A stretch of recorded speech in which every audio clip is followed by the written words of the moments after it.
इसको पूरा कराइए।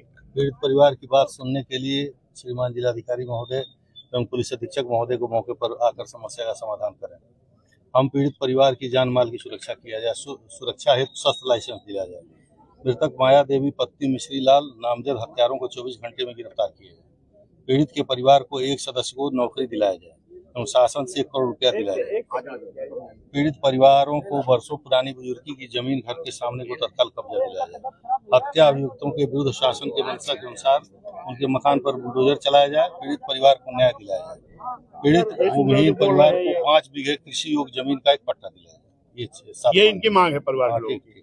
तो इसमें जो जबरदस्ती इनके घर सामने जमीन कब्जा है, इसमें बुलडोजर तो तुरंत अब तक आ जाना चाहिए था आपका। ये सरकार की मंशा है माननीय सीएम साहब, ये सरकार की मंशा है। लक्ष्मी ले रहा हूँ बोल रहा हूँ मैं नीचे क्वेश्चन करो आप। अरे अध्यक्ष जी, आज आप मौके पर आए कान्हामऊ गांव में, जो 2 दिन पहले घटना हुई थी, क्या कुल मिला और क्या अभी तक क्या कार्रवाई हुई?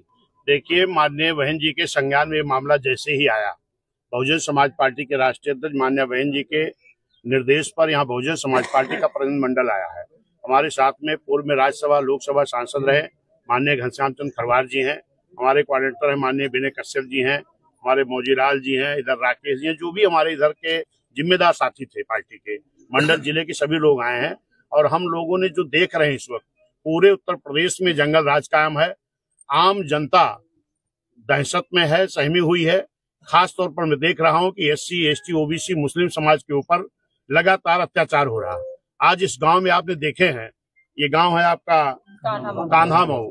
यहाँ पर अभी बेटी रो रो के बता रही है कि दिन में 9 बजे खुलेआम दिन दहाड़े पीट करके हत्या कर दी गई इनकी माँ की, और अलग से इनको धमकी दी जा रही है। जिस रूप में इनको धमकी दी गई है, गालियां दी गई, वो हम अपने जुबान से नहीं बोल सकते हैं। मैं माननीय मुख्यमंत्री जी से इस बात की मांग करता हूं कि ये जंगल राज कब तक चलेगा और इसको रोकना चाहिए मुख्यमंत्री जी को। और जो ये मृतक हैं माता जी हमारी, ये बेटी का कहना, क्योंकि इनका घर देख रहे हो ना, गरीबी की स्थिति में है। हमारी माननीय मुख्यमंत्री जी से मांग है कि इस परिवार को न्याय दें। पहले तो जो 7 नामजद मुलजिम हैं, इनकी गिरफ्तारी होनी चाहिए, क्योंकि अभी तक 2 मुलजिमों की गिरफ्तारी हुई है। अभी यहाँ SDM थे, CO साहब मौजूद थे, मैंने उनसे बात किया है। इन्होंने कहा मैं तत्काल टीम गठित किया हूँ, मुलजिमों की गिरफ्तारी कराएंगे। क्योंकि माननीय मुख्यमंत्री जी अक्सर कहते हैं कि मुलजिमों को मैं पाताल से ढूंढ कर निकालता हूँ। तो इस सरकार के जो यहाँ प्रशासनिक अधिकारी हैं, इनसे मेरी मांग है कि तत्काल मुलजिमों की गिरफ्तारी करें और इस परिवार को सुरक्षा मुहैया कराएं। क्योंकि यहाँ पर ये बेटी और इनका बेटा मौजूद है। इन लोगों को आज भी धमकी दी जा रही है और इनके परिवार के लिए माननीय मुख्यमंत्री जी से मेरी मांग है कि 1 करोड़ रुपए का आर्थिक सहयोग दिया जाए और इनको एक सुरक्षा के लिए असलहा इनकी मुहैया कराया जाए, बनवाया जाए।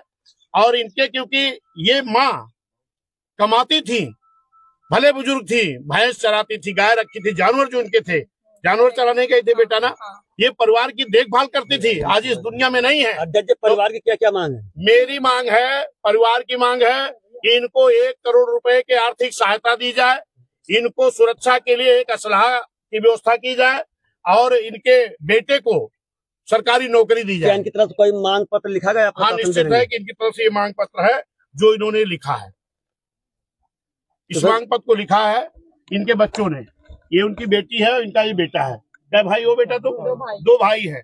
इन लोग मांग है कम से कम हमारे एक भाई को सरकारी नौकरी दी जाए और आर्थिक सहायता दी जाए, कम से कम 1 करोड़ रुपए, मुलजिमों की गिरफ्तारी की जाए, कड़ी से कड़ी सजा मिले।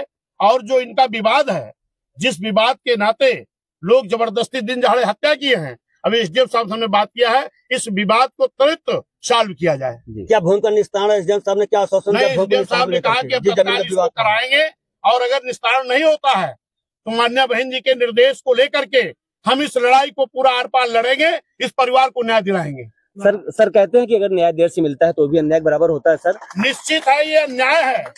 अगर दिन दहाड़े इस तरीके से हमारे गरीबों की हत्या हो रही है और इसको सरकार रोकने में नाकाम है, ऐसी सरकार को रहने का कोई अधिकार नहीं होता है।